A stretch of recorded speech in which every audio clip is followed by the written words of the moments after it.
In central Kentucky, there is a stretch of land locals still avoid after sunset. Not because of ghosts, not because of legends, but because in 1834, more than 300 people vanished from this place without a single official explanation. No mass grave was reported, no fire, no epidemic, no migration records, just empty buildings, unmade beds, and a silence that arrived all at once. For nearly 200 years, the state of Kentucky kept what happened here sealed in government archives, documents never meant to be read, testimonies quietly buried, names erased from public memory. On paper, Pleasant Hill was a peaceful religious community, a Shaker settlement devoted to purity, order, and faith. But one visiting inspector from Ohio would discover something else entirely. A system of control disguised as devotion, a family that ruled absolutely, and a truth so disturbing that, when it finally surfaced, the entire community ceased to exist, almost overnight. This is not a story about belief. It is a story about what happens when faith is weaponized, and no one is watching. Before we uncover the truth authorities worked so desperately to conceal, I need to ask something of you. This channel is not for everyone. It is for those willing to look into the darkest corners of American history. If you are among those few, consider subscribing and let me know in the comments which state you're listening from. Now, let us step back in time and trace how one family's ambition transformed a sacred community into something unspeakable. What began in 1807 as a beacon of spiritual purity would become one of Kentucky's most carefully buried secrets. It was orchestrated by a family whose corruption ran deeper than anyone could imagine. The year was 1807. The Second Great Awakening swept across Kentucky like wildfire.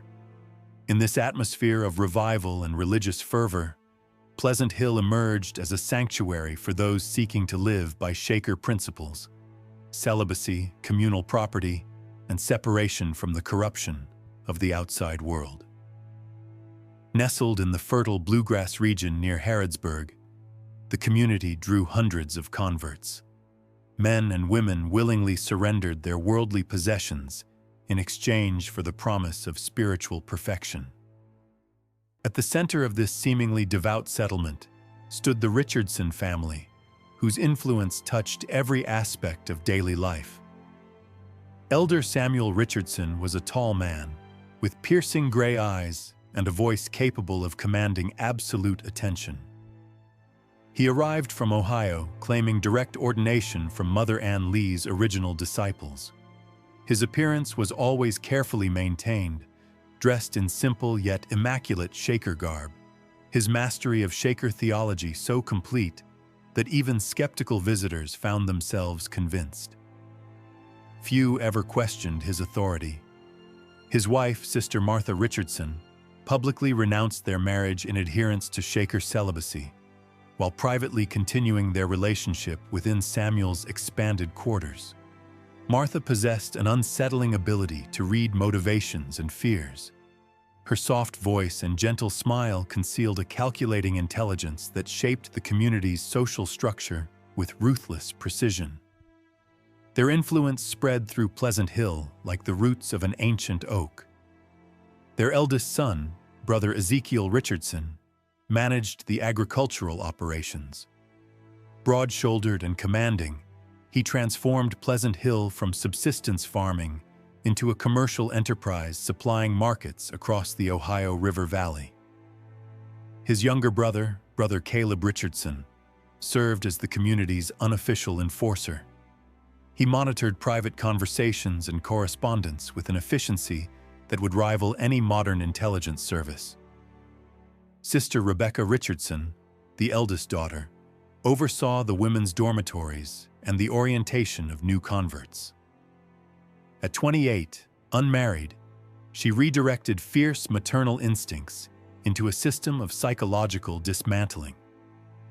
Those who survived her spiritual counseling sessions spoke of her ability to break down a person's identity and rebuild it according to the family's needs.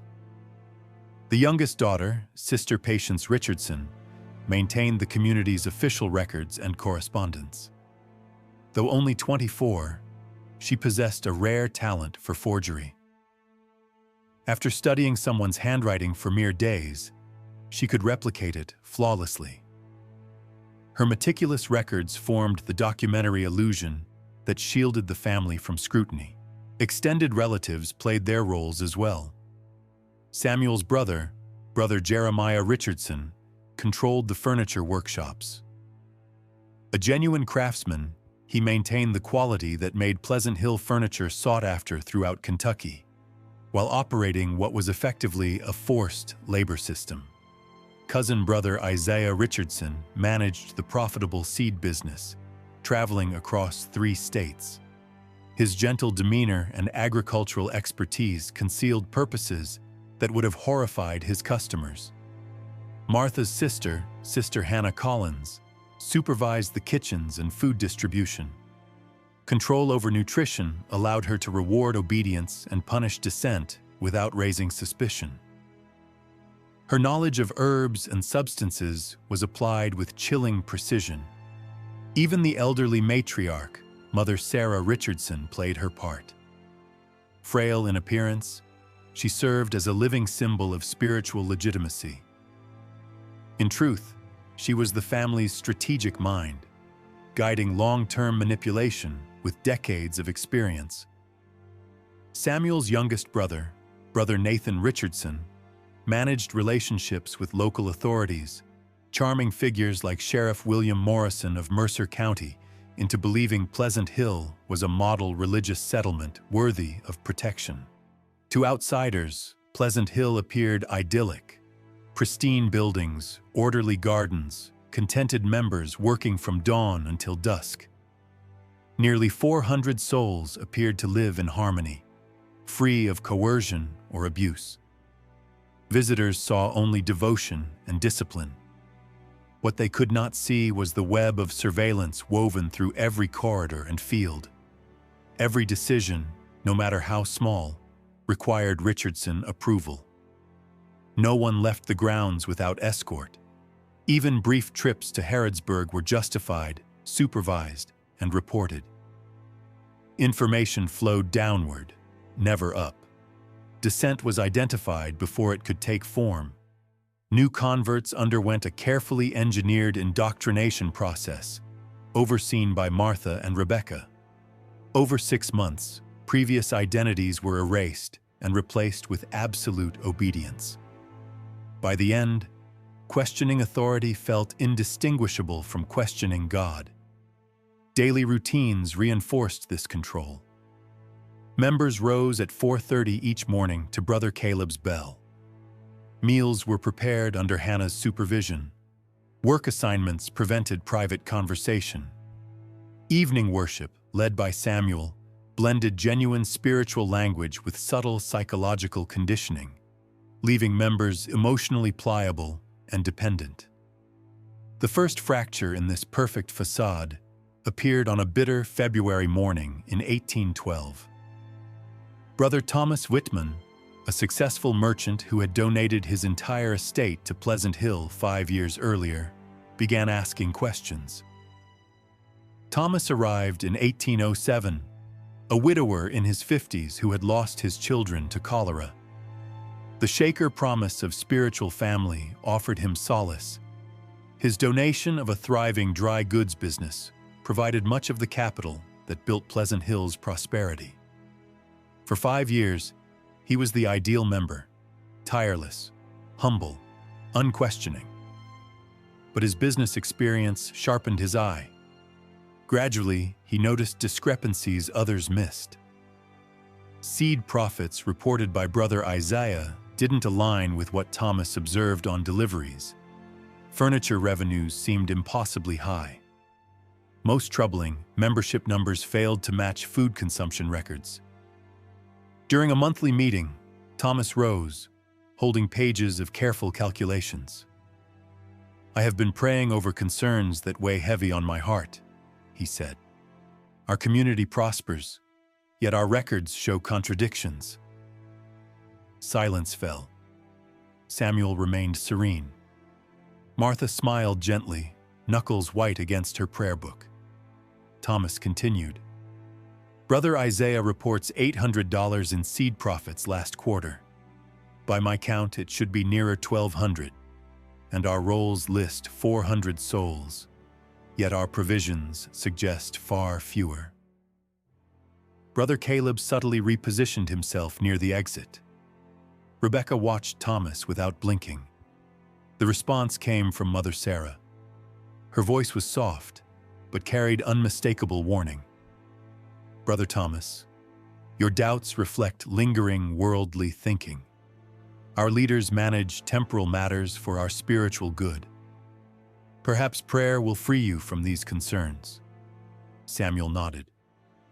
"Sister Hannah, would you prepare Brother Thomas some chamomile tea? He needs rest." That night, Thomas Whitman was found dead in his dormitory bed. Sister Rebecca announced his peaceful passing, claiming he confessed doubt before being called home by the Lord. His funeral became a lesson in obedience. Questioning the account felt unthinkable. But young Sister Mary Caldwell, tasked with cleaning the dormitories, noticed things she would never forget. A bitter almond smell, blue-tinged fingernails, white foam hastily wiped from Thomas's mouth. She watched as Brother Caleb gathered Thomas's papers. That night, his ledgers burned in a cleansing ceremony. Within weeks, Thomas's name vanished from records. His belongings were redistributed. It was as if he had never existed. And in the months that followed, a pattern quietly began to take shape.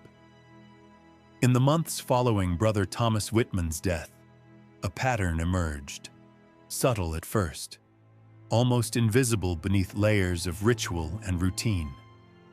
Members who asked careful questions about finances, who spoke of family beyond the hills, or who showed even the faintest desire to leave Pleasant Hill, began experiencing what the Richardsons called spiritual crises. These episodes, according to the leadership, required special intervention. Brother Jeremiah Richardson formalized the solution. It became known as the retreat system. When a member showed signs of doubt or independence, they were assigned to a period of prayer and fasting in one of several isolated cabins scattered across the community's vast acreage. These retreats were described as sacred opportunities, solitude meant to draw the troubled soul closer to God. In reality, the cabins were something else entirely. Built in remote corners of the property, far from the main dwellings, each structure contained a single room. The furniture was sparse. Heavy wooden shutters could be barred from the outside. The doors locked only from without.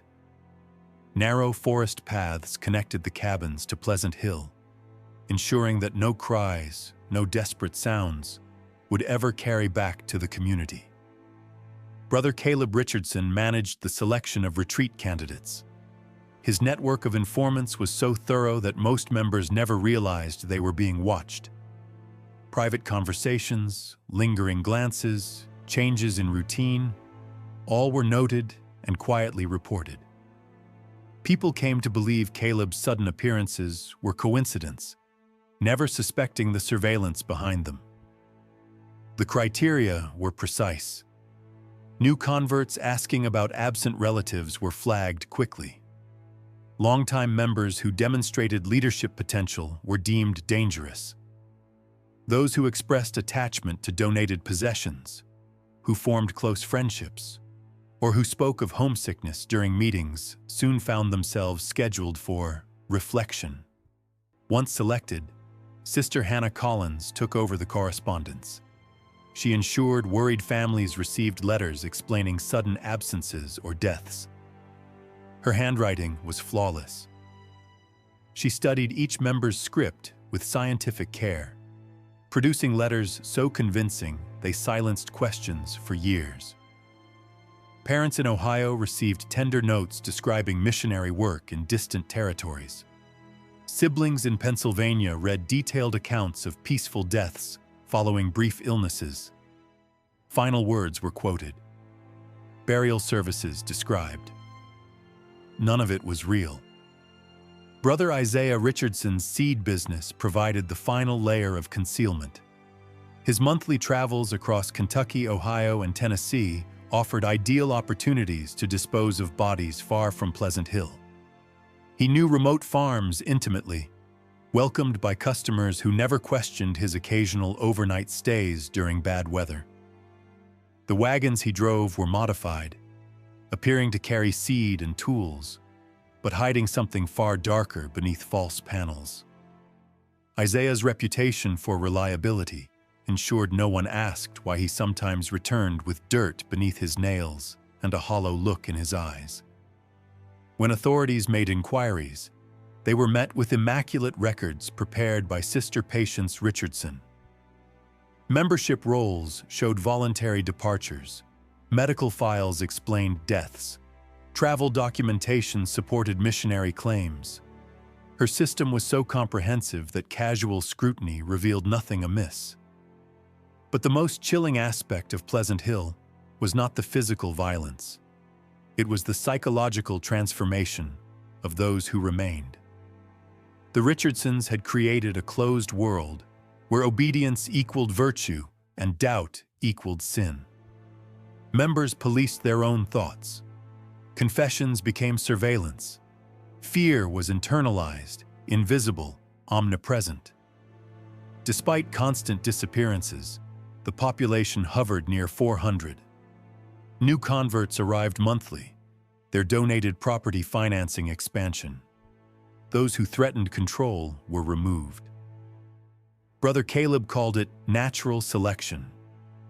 Sister Rebecca refined the intake process. Under the guise of spiritual counseling, she assessed psychological profiles with unnerving accuracy. Each convert was categorized: long-term asset, profitable to sell, or too dangerous to keep alive. The indoctrination process was methodical. Converts were isolated from outside contact. They endured cycles of intense attention, followed by deliberate neglect. Trauma bonds formed. Approval from leadership became survival. By 1825, Pleasant Hill operated like a machine. Samuel Richardson remained the public face, delivering sermons that drew praise throughout Kentucky.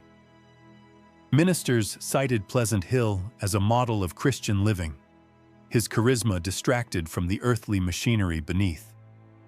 Martha Richardson perfected psychological manipulation. She kept detailed profiles on every member, adjusting methods as needed. Resistance rarely lasted more than a few months. Ezekiel's farms supplied markets in Louisville, Lexington, and Cincinnati. Labor costs were non-existent. Jeremiah's furniture workshops expanded, producing high-quality shaker pieces sold at premium prices. Workers labored 12 to 14 hours a day, sustained by faith and fear. The most profitable operation remained hidden. Human trafficking. Younger, stronger members, especially those with skills, were sold as indentured servants to buyers across the South and Midwest. Isaiah coordinated deliveries under the cover of legitimate business. Buyers believed the paperwork. Payments were substantial. Rebecca identified candidates. Patience forged documents. Hannah wrote the letters. Caleb ensured silence. The system was flawless. Too flawless. Their success attracted attention. In late 1833, the Ohio Union of Shaker Communities decided Pleasant Hill warranted formal evaluation. Elder Joseph Meckham, a respected leader with 4 decades of experience, was sent to assess the settlement for inclusion in the Union. Meckham was not like previous visitors. He was a genuine disciple of Mother Ann Lee's teachings. He understood authentic Shaker practices intimately. He knew how records should look, how communities functioned. His presence represented both honor and existential threat. Samuel welcomed him warmly, confident in their facade. But Mecham's first requests triggered quiet panic. He asked to examine financial records dating back to 1807. He insisted on private interviews with randomly selected members, without Richardson's supervision. He brought his own ledgers, intending to reconcile membership rolls with consumption, output, and correspondence. During their first public meeting, Mecham spoke calmly. "We will review membership rolls, financial records, correspondence files, and burial registers for the past 5 years. We will conduct private interviews with at least 50 members, selected at random." Samuel attempted to redirect. "Our record-keeping follows Kentucky practices." Mecham smiled politely. "Authentic Shaker practices are universal." That night, the Richardson family gathered in emergency council. Mother Sarah took command. "This man knows too much," she whispered. "We delay, deflect, or eliminate." Isaiah pointed out the numbers would expose them. Hannah admitted Mecham knew Shaker writing conventions she had never learned. Their defenses were unraveling. Attempts to stall only deepened suspicion. Mecham noticed buildings showed no storm damage. He rejected guided interviews. He varied his routines, seemed aware when watched. Worse still, his presence awakened something in the members. For the first time in decades, they encountered spiritual authority untainted by fear. Mecham's gentle questions stirred memories long buried. Sister Mary Caldwell, haunted by Thomas Whitman's death, felt something loosen inside her. Workshops grew quiet as members spoke with Mecham about Shaker craftsmanship they had never been taught. Rebecca's authority wavered as women asked questions she could not answer. The turning point came when Mecham requested access to the cemetery for a private memorial service. Caleb volunteered to escort him. But among the headstones, Mecham noticed inconsistencies. Burial patterns didn't match records. Dates conflicted with correspondence. "This grave shows Brother William died in 1829, Mecham said softly. "Yet your files include letters from him in 1830. Caleb faltered. "Errors happen." Mecham shook his head. "Not like this." On the night of March 15, 1834, unable to sleep, Mecham returned alone. By moonlight, the cemetery revealed its secrets: subtle depressions, soil discoloration, vegetation patterns that told a second story, one of far more graves than markers allowed. Dates overlapped impossibly. Deaths coincided with supposed departures. It was then that Sister Mary Caldwell approached him from the darkness. "I've been waiting 20 years, she whispered. "God sent you." Among the graves, Mary spoke of poison, of lists, of wagons leaving at night, of Brother Thomas, of others, of children sold south. "The real Elder Samuel died in 1808, she said. "This man replaced him." As dawn approached, Mecham understood the truth. Pleasant Hill was not a corrupted Shaker community. It was something else entirely. And now, he had to choose. As dawn bled slowly across the horizon, Elder Joseph Mecham faced a decision that would determine whether the truth ever escaped Pleasant Hill. To confront the Richardsons directly was to invite death. To leave without action risked condemning the remaining members to annihilation. Nearly 300 had already vanished. 250 still breathed within those walls, unaware how close the end had come. Before the sun fully rose on March 16, 1834, Mecham fled Pleasant Hill with Sister Mary Caldwell riding behind him. They did not look back. By the time the bells rang for morning prayer, they were already miles away, cutting through the mist toward Harrodsburg. There, Meckham did something the Richardsons never anticipated.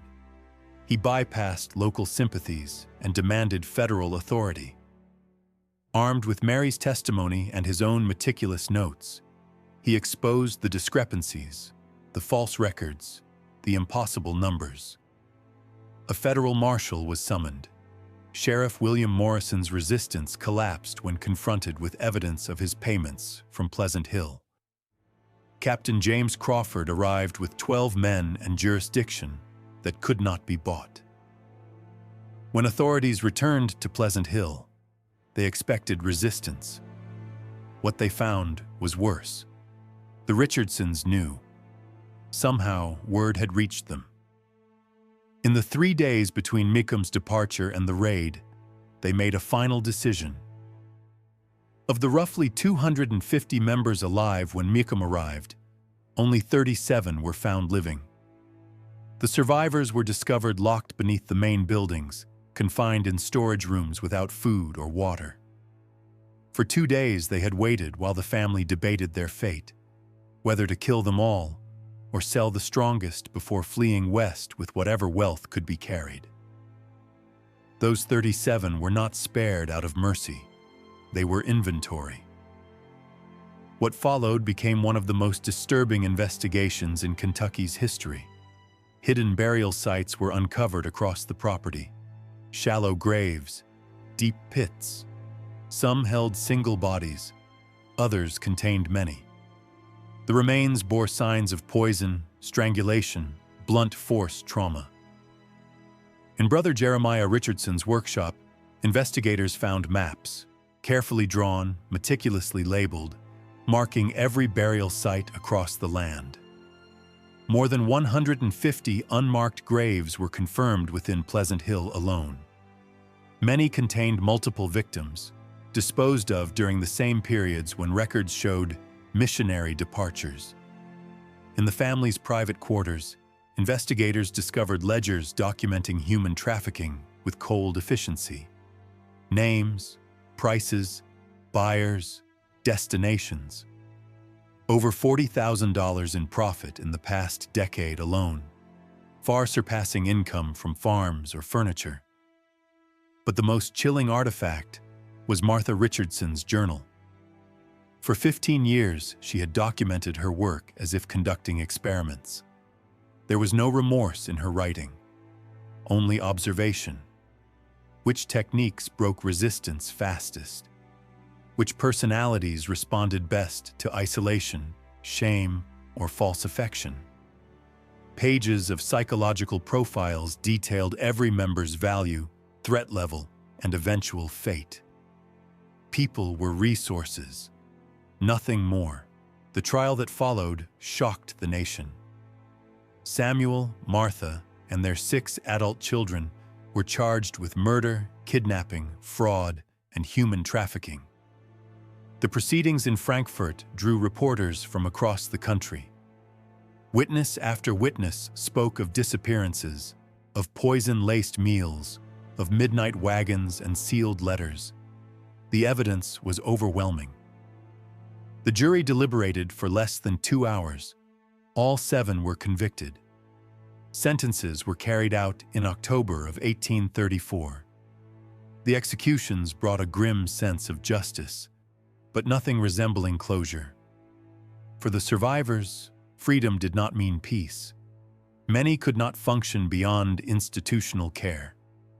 Years of psychological conditioning had stripped away autonomy and trust. Some never recovered. Others rebuilt slowly, aided by genuine Shaker communities who provided counseling, work, and shelter. Elder Meckham established a relief fund to support them, though no amount of aid could restore what had been taken. The state of Kentucky sealed most of the investigation soon after.